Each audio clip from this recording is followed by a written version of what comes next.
Doctor ortho, अब दर्द भी घुटने टेकेगा।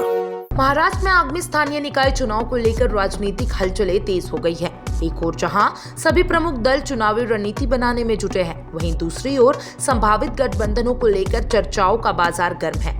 इस बार चुनावी समीकरण बेहद पेचीदा होते नजर आ रहे हैं, क्योंकि न सिर्फ महाविकास आघाड़ी और महायुति के भीतर असमंजस की स्थिति है, बल्कि एनसीपी के दोनों गुटों की रणनीति भी उलझ गई है। सूत्रों की माने तो एनसीपी यानी कि शरद पवार गुट भाजपा को छोड़कर किसी भी दल से गठबंधन के लिए तैयार है। हैरानी की बात यह है कि एनसीपी अजित पवार गुट के साथ भी संभावित तालमेल की संभावना जताई जा रही है, जो कि फिलहाल महायुति का हिस्सा है। यह स्थिति न केवल महाराष्ट्र की राजनीति को उलझा रही है, बल्कि दोनों बड़े गठबंधनों की एकता पर भी सवाल खड़े कर रहा है। देखिए, एक रिपोर्ट के अनुसार एनसीपी शरद पवार गुट की रणनीति ये भी स्थानीय निकाय चुनाव में गठबंधन को लेकर अंतिम निर्णय स्थानीय नेताओं पर छोड़ दिया जाएगा। देखिए, एक रिपोर्ट के अनुसार एनसीपी शरद पवार की गुट की रणनीति ये भी है कि स्थानीय निकाय चुनाव में गठबंधन को लेकर अंतिम निर्णय स्थानीय नेताओं पर छोड़ दिया जाएगा। इससे यह अनुमान लगाया जा रहा है कि जिला और नगर पालिका स्तर पर राजनीतिक समीकरण हर क्षेत्र में अलग अलग हो सकते हैं।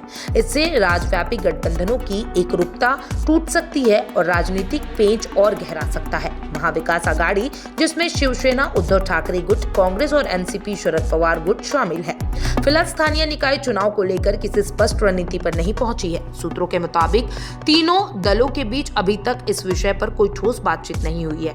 इससे यह सवाल उठ रहा है कि क्या ये दल एक साथ चुनाव लड़ेंगे या फिर अलग अलग मैदान में उतरेंगे।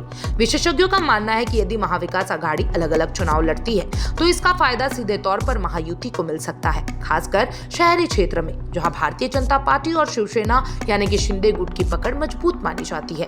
हालांकि महायुति ने 2024 के विधानसभा चुनाव में बहुमत हासिल किया और 234 सीटें जीतकर सत्ता में वापसी की, लेकिन आगामी स्थानीय निकाय चुनाव में सब कुछ बदल सकता है। अगर अजित पवार गुट शरद पवार गुट से चुनावी तालमेल करता है तो यह महायुति की एकता को झटका दे सकता है। राजनीतिक विशेषज्ञों के अनुसार अजित पवार और शरद पवार के गुटों का एक साथ आना महायुति की साख को कमजोर कर सकता है और भारतीय जनता पार्टी को अकेले लड़ने पर मजबूत कर सकता है। इससे बीजेपी की रणनीति में भी बड़ा बदलाव आ सकता है। बीएमसी सहित अन्य नगर निकायों के चुनावों को लेकर राज ठाकरे की पार्टी मन से भी चर्चाओं में है। हाल ही में मुख्यमंत्री देवेंद्र फडणवीस और राज ठाकरे के बीच हुई मुलाकात ने राजनीतिक हलकों में हलचलें मचा दी थी। जी हाँ, इसमें अटकलें लगाई जा रही हैं कि एमएनएस और बीजेपी के बीच भी कोई संभावित गठबंधन हो सकता है। दूसरी ओर उद्धव ठाकरे गुट भी राज ठाकरे से संभावित गठबंधन की दिशा में बातचीत कर रहे हैं। अगर ऐसा होता है तो शिवसेना के दोनों गुट के बीच एक नए समीकरण की शुरुआत हो सकती है।